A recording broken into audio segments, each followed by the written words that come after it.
Vamos ver o que diz a palavra do Senhor, 1 Tessalonicenses 4, verso 13. Paulo, quem está falando aqui é os irmãos de Tessalônica. Não queremos, porém, irmãos, que sejais ignorantes com respeito aos que dormem, para não vos entristecerdes como os demais, que não têm esperança. Pois se cremos que Jesus morreu e ressuscitou, assim também Deus, mediante Jesus, trará em sua companhia os que dormem.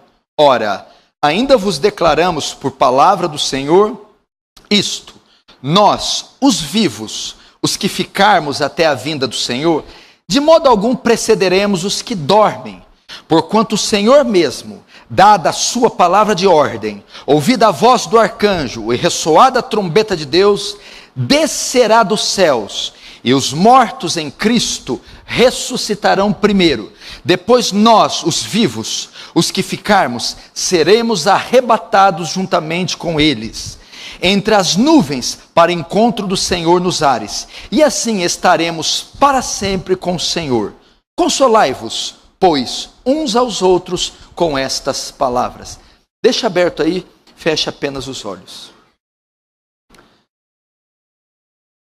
Pai Santo, mais uma noite nos colocamos diante do Senhor e viemos até essa casa que é chamada casa de oração, neste ajuntamento, onde o teu povo se ajunta para adorar e bendizer aquele que vive para sempre. Exaltar e engrandecer a sua beleza, sua majestade e seus atributos, cônscios da nossa pequenez, da nossa insignificância, diante da sua grandeza e glória. Oh Deus, assiste-nos essa noite, Senhor, sem uma porção da sua graça despejada aqui. O que adianta esse ajuntamento? Não é a respeito de nós que se trata este culto, Senhor. Não são nossas necessidades e caprichos. É o seu respeito, é para seu louvor, é para sua glória, é para coroar-te com muitas coroas. Deus, faz teu reino avançar essa noite. Receba a glória para si. Nos conforma a imagem do seu Filho e nos ajuda na exposição desse texto, de forma a comunicar graça com os que ouvem. Em nome de Jesus. Amém.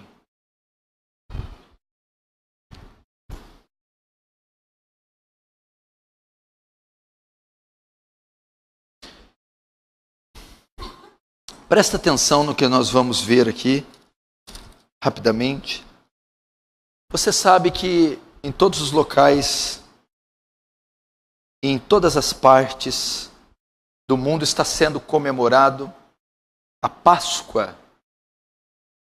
Você tem aí a sexta-feira da paixão, da morte de Cristo, segundo a tradição, e no domingo se comemora a ressurreição. Eu não sou muito ligado a esses aspectos de data. Hoje é a Páscoa, então você tem que pregar da Páscoa. Não necessariamente. Nós não temos que seguir um calendário dessa maneira. Afinal de contas, a palavra toda, todo o conselho de Deus deve ser pregado diariamente. E aquilo que for oportuno, pertinente ao povo de Deus. E o texto aqui de Paulo, que é sensacional. Aliás, o que não é sensacional na Bíblia, me diga. Rasga uma folha com o olho fechado e some com ela. Você tem riqueza aí incalculável só nessa página que você pegou. Só aí você tem verdade, você tem tanta verdade contida em uma folha de algumas miligramas que podem transformar a sua vida. Tamanho é o poder da palavra de Deus. Essas linhas, como diz o Josué Erion, saíram da boca do Altíssimo. O que está acontecendo aqui nos Tessalônicos, com os tessalônicos? A Tessalônica era a capital da Macedônia. O que predominava ali era a filosofia grega. E a filosofia grega, ela até cria em certos aspectos na imortalidade da alma, mas não cria na ressurreição do corpo. Ou seja, para os gregos, morreu, findou-se. O destino final do homem é uma tumba vazia e gelada. Não há qualquer esperança para os mortos. A morte, segundo os gregos, tem a última palavra. Não há esperança para o corpo. E essa doutrina estava adentrando a igreja de Tessalônica. E eles estavam consumidos de tristeza. Por quê? Porque havia muitos irmãos em Cristo da igreja que haviam falecido. E era sabido dos crentes tessalônicos que Jesus Cristo ia voltar, que ia haver a sua volta gloriosa. Eles estavam tristes por duas coisas. Primeiro, aqueles irmãos benditos nunca mais poderiam ser vistos. Vamos dar uma ideia aqui, ó. Imagina se morre o pastor Danilo, hoje, morre o pastor Danilo, morre o Tiago, morre a Verônica, morre a dona Verônica. A ideia, o conceito que eles tinham, a dona Verônica, o Tiago, a Verônica e o pastor Danilo morreram. Nós nunca mais vamos ver eles. Nós amávamos tanto eles. Eles morreram, acabou. E outra coisa, não, eles não vão ver a volta de Jesus, que nós tanto esperamos, nós estávamos falando disso esses dias, eles não vão contemplar, acabou para eles. Eles estavam assim, tristes por causa disso.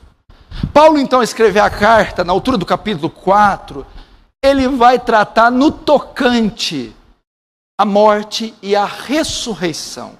E é sobre isso que eu quero falar.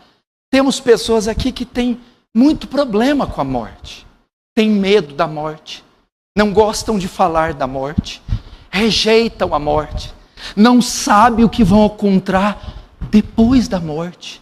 Muita gente está assim. E talvez você seja assim.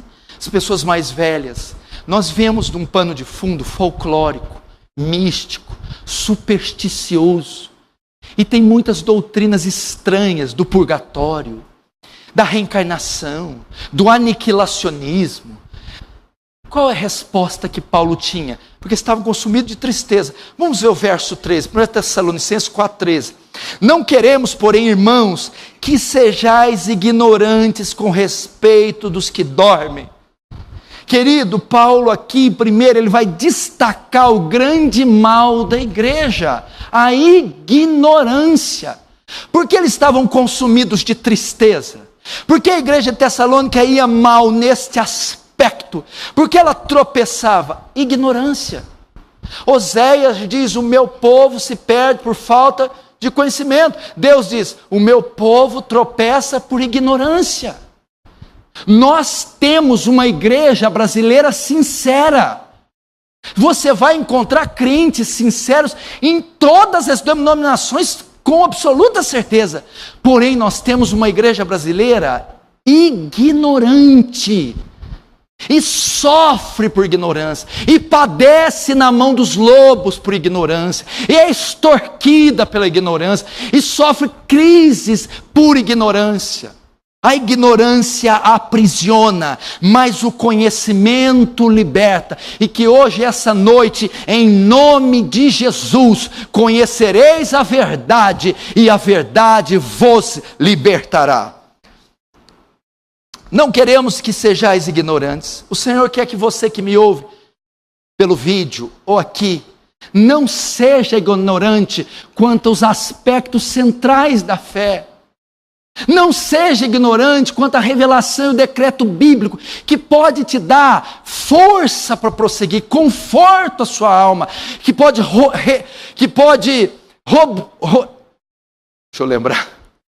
robustecer a sua fé. E é a verdade que faz isso. É a verdade que vai te causar isso. Não queremos ser ignorantes com respeito aos que dormem, para que não vos entristecerdes. Vocês, tessalônicos, são ignorantes quanto aos que dormem. Por causa dessa palavra que Paulo vai repetir 3 vezes neste texto, ele vai repetir no verso 13, ele vai repetir no verso 14 E ele vai repetir no verso 15, os que dormem. O que é isso? Muitos usam esse texto para ensinar a doutrina do sono da alma. O que é a doutrina do sono da alma? Que a maioria esmagadora do Brasil acredita. Que quando o crente morre, ou o ímpio, ele fica dormindo, esperando o dia do julgamento, a volta de Jesus. Então todos os irmãos em Cristo estão dormindo, estão nos seus túmulos, estão lá. Quando Jesus voltar, eles despertam e vão encontrar com ele. Até os ímpios a mesma coisa, por causa desse texto. Querido, a Bíblia não apoia a doutrina do sono da alma. Quando o crente morre em Jesus, ele não fica dormindo. Quando o ímpio morre em Jesus, não fica dormindo. Aqui Paulo está usando um eufemismo. O que é um eufemismo? É substituir um termo forte por um mais leve. Por exemplo, Paulo não quis escrever: olha, não quero que sejais ignorante quanto aos que morreram. É muito agressivo. Por isso que quando alguém te dá notícia de um ente querido, o que eles falam? Eles usam um eufemismo. Olha, o seu pai partiu. É um eufemismo para falar, seu pai morreu. Olha, o seu pai faleceu. É uma palavra mais leve, que é muito agressiva. Seu pai morreu. Paulo, sabendo da dor deles, eles estavam sensíveis, então ele usa um eufemismo. O que Paulo está dizendo? Não quero, irmãos, que sejais ignorantes a respeito daqueles que morreram, que estão mortos. Essa é a ideia. Mas a Bíblia é clara que o ímpio, quando morre, o corpo vai para a sepultura, para o cemitério. A alma para o Hades, na mesma hora, para o ranger de dentes, para o sofrimento. O justo, quando morre, a alma vai para a sepultura, para o cemitério. O corpo vai para o cemitério, para a sepultura. Mas a alma, no mesmo instante, vai para o paraíso, vai estar com Cristo. É assim que Jesus ensinou para o ladrão. Em verdade, verdade te digo, hoje, não é amanhã, você não vai ficar dormindo, hoje estará no paraíso. Não, estará comigo, eu e você. Aonde o corpo de Jesus foi quando ele morreu? A sepultura. Aonde que o corpo do ladrão foi quando ele morreu? Enterrou. Mas as almas de ambos estavam nos céus. Então, não há doutrina, é sono da alma, absolutamente. Então Paulo está dizendo assim, ó, não quero, verso 3, não queremos, porém, irmãos, que sejais ignorantes com respeito aos que dormem, para não vos entristecerdes como os demais que não têm esperança. Paulo está dizendo, se vocês forem ignorantes quanto a doutrina da ressurreição, vocês se entristecerão. Eles estavam consumidos de tristeza. Por quê? Porque pensaram que não iam ver nunca mais os irmãos que morreram em Cristo. Que eles não veriam a volta gloriosa, e por isso estavam tristes. Estavam tristes. Aí Paulo está dizendo, gente, vamos aprender essa doutrina, para vocês não se entristecerem. Ele vai dizer, como os demais que não têm esperança. O que ele está dizendo? Querido, o ímpio não tem esperança nenhuma depois da morte. Não há uma religião que apresente uma esperança depois da morte. Olha que tristeza que são as testemunhas de Jeová. Elas creem no aniquilacionismo. Morreu, você não está com Cristo, Deus te mata.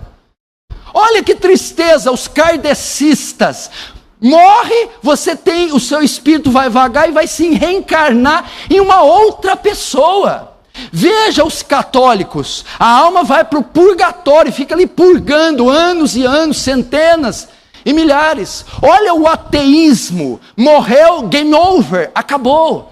Então os que não têm Deus, como os demais que não têm esperança, é o pagão que fica com medo da morte, é o ímpio que não sabe o que será feito da alma dele. São as falsas religiões que devem ficar tristes, porque eles não sabem o que o futuro as reserva.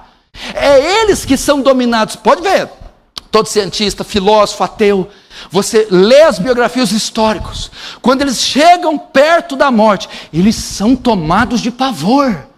Eles são tomados de pavor, porque eles não sabem onde eles vão, o que vai ser deles. Aí Paulo diz, vocês não podem ficar tristes. Por quê? Porque há uma bendita esperança para vocês depois da morte. Porque o Senhor garantiu a vocês algo depois da morte. Não fiquem como eles que não têm esperança. Vocês têm esperança. E qual é o argumento que Paulo usa para falar que eles não podem ficar tristes? Qual é o argumento que eu uso para você, irmão? Por que você teme a morte, irmã? Você não crê em reencarnação, irmã? Por que você teme a morte? Você não crê na doutrina do purgatório? Você não crê no aniquilacionismo? Você não crê, meu irmão, que a vida termina numa gelada, fria, escura? Isso é crença dos pagãos. Você não deve temer o que vai acontecer com você daqui 20 segundos ou daqui 20 anos. Há uma bendita esperança para você. Qual é? Vamos ver o que Paulo diz. Verso 14. Pois se cremos que Jesus morreu e ressuscitou, assim também Deus, mediante Jesus, trará em sua companhia os que dormem, os que morreram. O argumento de Paulo é a ressurreição de Jesus. Primeiro diz assim, crentes, vocês creem na morte, na ressurreição? Aí os crentes, claro, essa é a razão da nossa fé, é a espinha dorsal da fé, é a morte e ressurreição de Cristo. Sem ressurreição não há evangelho, não há cristianismo. Paulo escrevendo aos Coríntios diz, se vocês não crêem na ressurreição, vã é vossa fé. E vós estáis mortos os seus pecados. Se Cristo não ressuscitou, se não há ressurreição, comamos e bebamos, porque amanhã morreremos. Ou seja, a nossa fé é falsa. Porque nós cremos no quê? Numa vida pós-morte, numa ressurreição gloriosa. Uma fé sem ressurreição, ela é vã. Então, os tessalônicos criam que Jesus veio em carne? Criam que Jesus é o Filho de Deus? Criam que Jesus morreu na cruz? Criam que Jesus ressuscitou? Eles criam na ressurreição de Jesus. Irmãos, você não nega nenhuma dessas doutrinas. Você crê que Jesus se encarnou na figura de um homem. Você crê que ele morreu na cruz do Calvário. E você crê que ele ressuscitou dos mortos. Aí os tessalônicos, sim, tudo bem, e daí? Irmãos, se Cristo morreu, ressuscitou, assim também Deus, mediante a Jesus, trará em sua companhia os que dormem. O que ele está dizendo? Irmãos, a morte não tem a última palavra. A ressurreição de Cristo é uma garantia de quê? De que esses que morreram, dos quais vocês estão chorando, esses que dormem, que partiram, os quais vocês temem nunca mais ver, os quais vocês temem não contemplar a volta de Jesus, eles ressuscitarão. É isso que ele está dizendo. E como você garante isso? Se Cristo ressuscitou e vocês creem que Ele ressuscitou, vocês também ressuscitarão. Nossos entes queridos que morreram em Cristo ressuscitarão. Se irmãos que estão aqui morrerem daqui a um tempo, ressuscitarão. É a bendita promessa. Veja só. 14, pois se cremos que Jesus morreu e ressuscitou, cremos, Jesus morreu, é um fato histórico, a ressurreição, meu irmão, é um fato histórico, comprovado. Jesus viveu nessa terra, ressuscitou. Há testemunhas oculares como Maria Madalena, há testemunho como Pedro, os apóstolos, há testemunho como os discípulos a caminho de Maús, há testemunhos como soldados romanos, há 500 testemunhas oculares da ressurreição de Cristo. É um fato inequívoco, inegável. Jesus ressuscitou dos mortos. Ele ressuscitou. Vocês creem isso? Claro que cremos. É um fato histórico.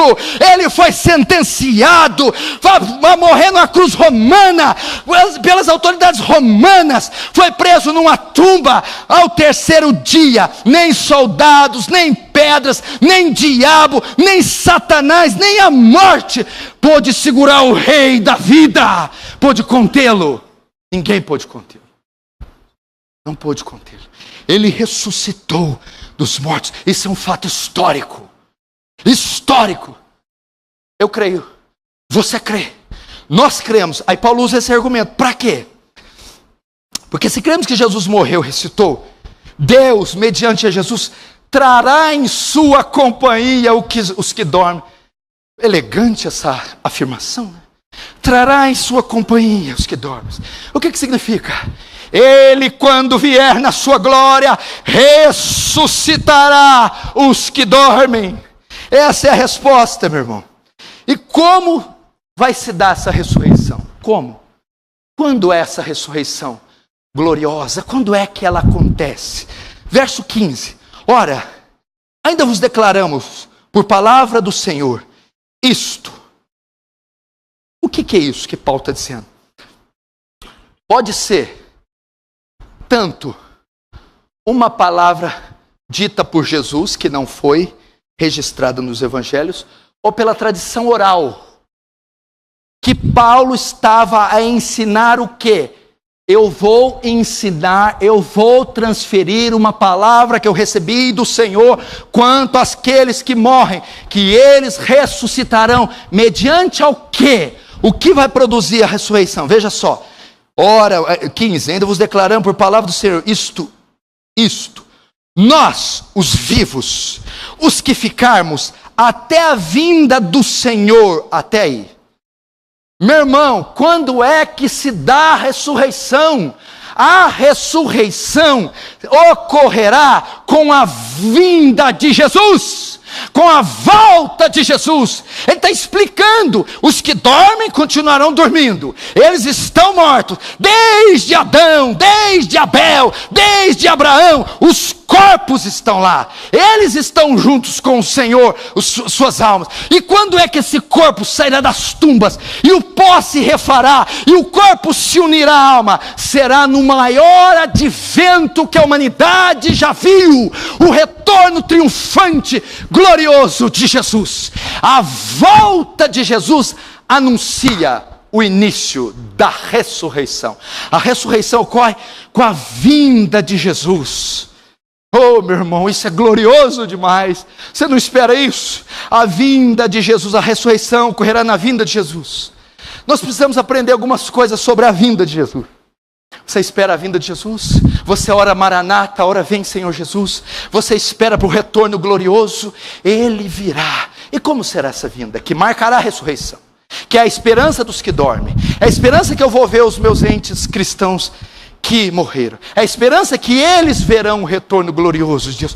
Primeiro, a volta de Jesus será, o retorno de Jesus será um evento visível. A Bíblia diz que todo olho verá. A volta de Jesus será visível. Todo olho verá. Não importa se aqui na China, na Groenlândia, na Austrália, na União Soviética, no Rio de Janeiro, todo olho verá. A volta de Jesus será visível. Segunda, a volta de Jesus será audível. A Bíblia diz que ele virá ao som de trombeta e virá com alarido. Todos ouvirão, ele virá como a majestade das majestades, o rei dos reis, e o cosmos todo abalará e anunciará o seu retorno. Será audível. Terceira, a volta de Jesus será repentina. A Bíblia diz que ele virá como um relâmpago que sai do oriente ao ocidente, num instante, num abrir e fechar de olhos. Será a volta de Jesus. Que mais? A volta de Jesus será inesperada. acerca daquele dia e da hora, nem o Pai, nem o Filho, nem os anjos, nem o Filho, senão o Pai que está no céu. Porque a volta do Filho do Homem será como um ladrão na noite, será inesperada. Você não sabe a hora que o ladrão vai na sua casa, que hora que ele vai saltar, que hora que ele vai te render, que hora que ele vai abordar você. Assim será o retorno de Jesus, inesperado. Assim será a volta de Jesus, repentina. Que mais será? A volta de Jesus será gloriosa. Meu irmão, quando Jesus voltar, Ele juntará os seus escolhidos dos 4 cantos, junto com os anjos e exércitos celestiais. Então Ele virá, meu irmão, não mais aquele Jesus, meu irmão, que estava com os pés e as mãos furadas, com o seu cabelo cheio de sangue, com a coroa de espinho, com a sua voz rouca, mas Ele virá com olhos de fogo, cabelo branco como a lã, com os seus pés de bronze polido, vestido de ouro fino de faz e voz de muitas águas. Ele voltará em glória, Ele voltará glorioso. A volta de Jesus será assim. A volta de Jesus será gloriosa. E ali se dará a ressurreição. E o que ele diz ainda no 15? Nós, os vivos que ficarmos até a vinda do Senhor, de modo algum precederemos os que dormem. Olha o consolo que Paulo está dando para os dormem. Porque a tristeza lá é por quê? Os que morreram não vão ver o Senhor voltar. E os que vão ver, morreram, nós não veremos. Paulo diz, não, vocês não fiquem tristes não. Nós, veja só, os vivos, de modo algum precederemos os que dormem. O que Paulo está dizendo? Não há vantagem nenhuma em ficar aqui. A ideia dele é assim, ó, se Jesus voltar, naquela época, os vivos, os crentes vivos, veriam ele. E os que já morreram, não veriam. Paulo vai dizer, não, vocês estão enganados. Nós, os vivos, não precederemos, em hipótese alguma, os que dormem. Por quê? Porque quando Jesus voltar, no seu retorno glorioso, os que morreram em Cristo ressuscitarão primeiro. Os que morreram verão Ele primeiro, encontrarão com Ele primeiro, o verão na ressurreição. Quando Cristo voltar, o que acontece? A alma sai do céu e o corpo sai da terra, e ambos se unem, alma e corpo ressurreto, corpo glorificado, para estar com Jesus nos ares. O que o Senhor está dizendo, irmão, para a sua mãe que morreu em Cristo, pai que morreu em Cristo, para você que pode vir a morrer, quando Jesus voltar, minha irmã, meu irmão, o seu corpo ressuscitará e encontrará com a sua alma, se unirá, e então você estará com Cristo. É o que o texto diz. Nós, os vivos, os que ficarmos até a vinda do Senhor, de modo algum precederemos que dormem. Verso 16. Porquanto, olha só, o Senhor mesmo, já Ele, mesmo, dada a sua palavra de ordem, ouvida a voz de arcanjo e ressoada a trombeta, descerá dos céus. Que texto magnífico. O que significa que esse texto está falando da consumação do céu, da volta gloriosa. Porquanto o Senhor mesmo, Cristo mesmo, dada a sua palavra de ordem, Ele ordenará o seu próprio retorno. Ele dirá como os faraós, os generais, iam para a guerra e diziam, vamos, e convocavam as tropas, iam. Ele, Cristo, dará a palavra de ordem. Primeiro, Ele dará a palavra de ordem aos mortos. Como Ele chegou na tumba de Lázaro e disse, Lázaro, vem para fora. Então Ele dará a ordem, mortos, ressuscitem. Dada a palavra de ordem dEle mesmo, e ouvida a voz do arcanjo, e ressoada a trombeta, o arcanjo é a trombeta, o Senhor convocará os exércitos dos céus. O arcanjo, alguns comentaristas dizem que pode ser o arcanjo Miguel. Ele irá à frente frente com os exércitos angelicais.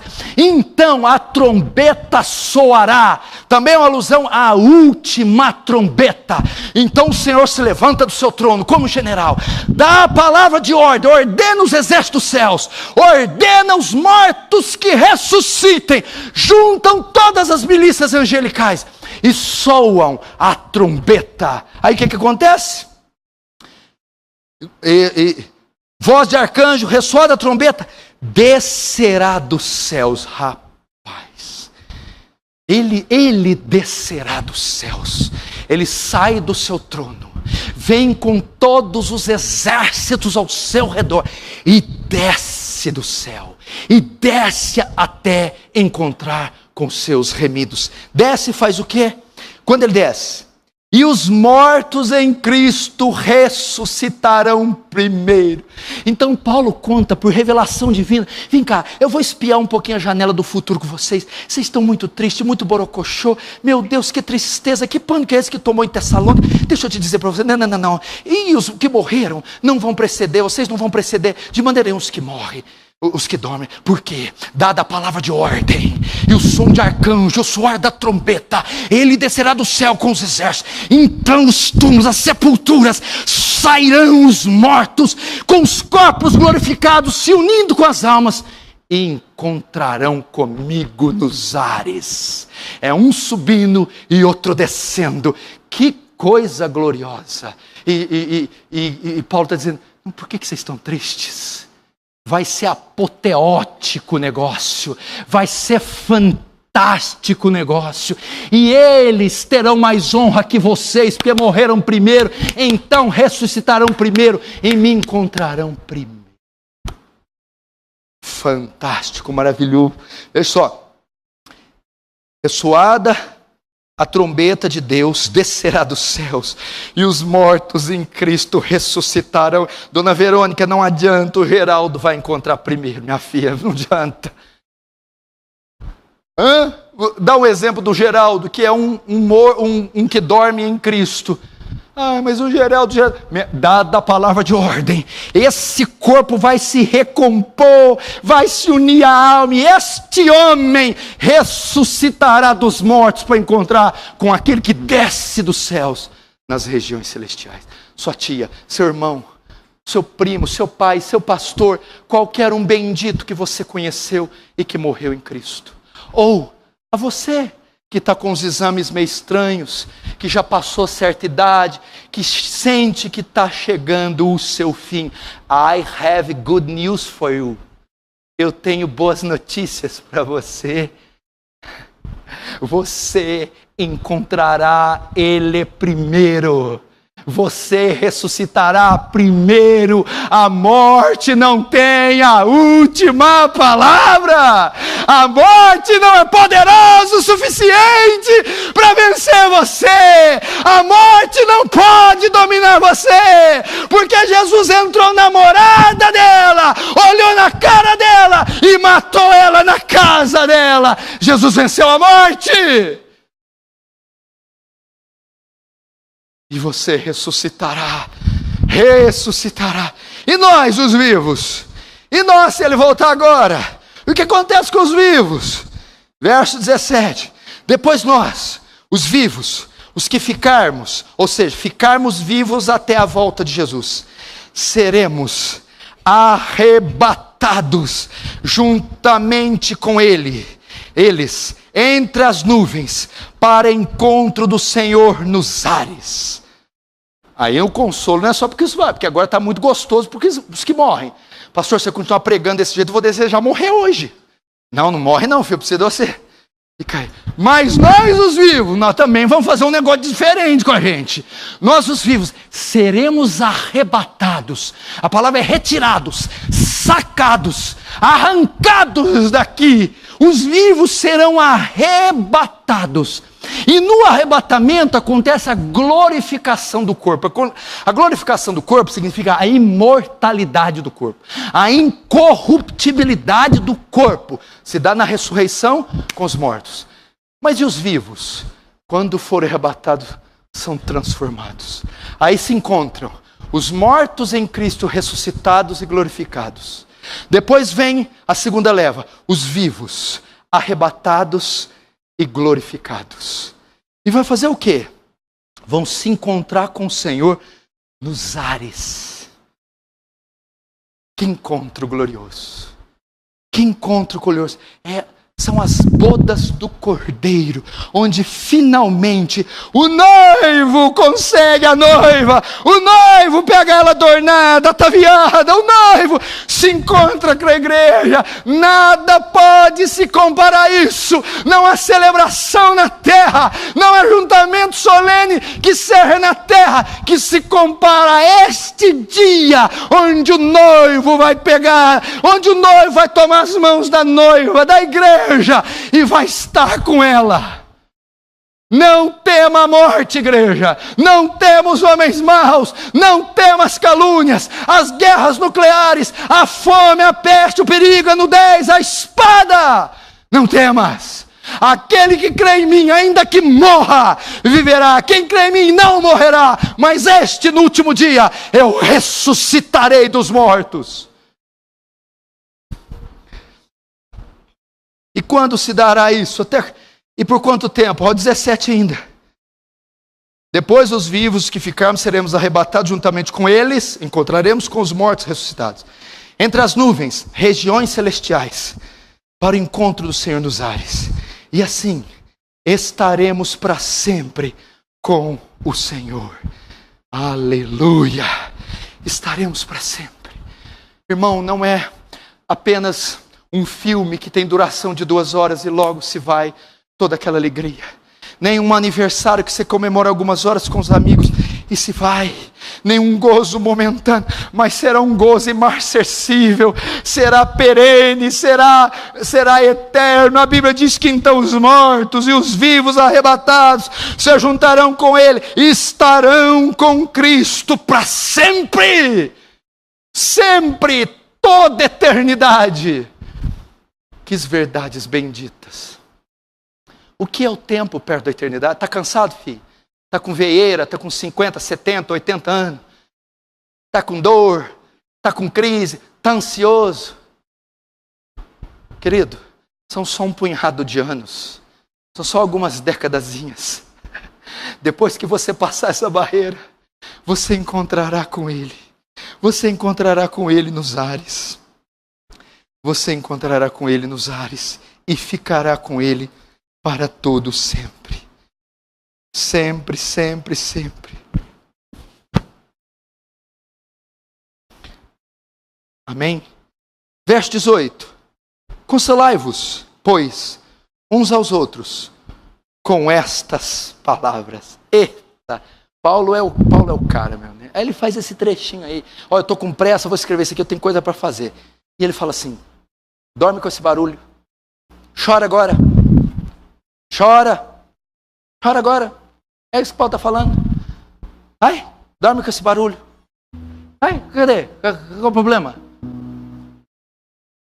Não tem problema. Consolai-vos, pois uns aos outros, com estas palavras. Quais palavras? A morte não tem a última palavra.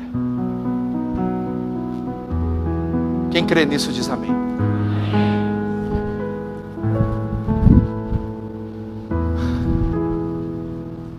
O Martins não dá aqui, né? O Martins cita uma frase interessante. A morte é um pulinho para a vida eterna. A morte é um pulinho para a vida. Por isso Paulo encerra a questão da morte, do pecado, do diabo e da ressurreição assim. Ele encerra assim: eis que vos digo um mistério. Na verdade, nem todos morreremos, mas seremos transformados num abrir e fechar de olhos ante a última trombeta. A trombeta soará e os mortos ressuscitarão, e nós os vivos seremos transformados, porque é necessário que isso que é corruptível se revista da incorruptibilidade, e isso que é mortal se revista da imortalidade. E quando isso que é corruptível se revestir da incorruptibilidade, isso que é mortal se revestir da imortalidade, cumpre-se a palavra que diz: tragada foi a morte na sua vitória.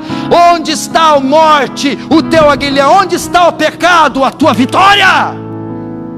Ora, o aguilhão da morte é o pecado, e a força do pecado é a lei, mas graças a Deus que nos dá a vitória por meio de Cristo Jesus. Você pode dizer: morte, onde está a morte, a sua vitória? Diga: onde está a morte, a sua vitória? Diga mais uma vez.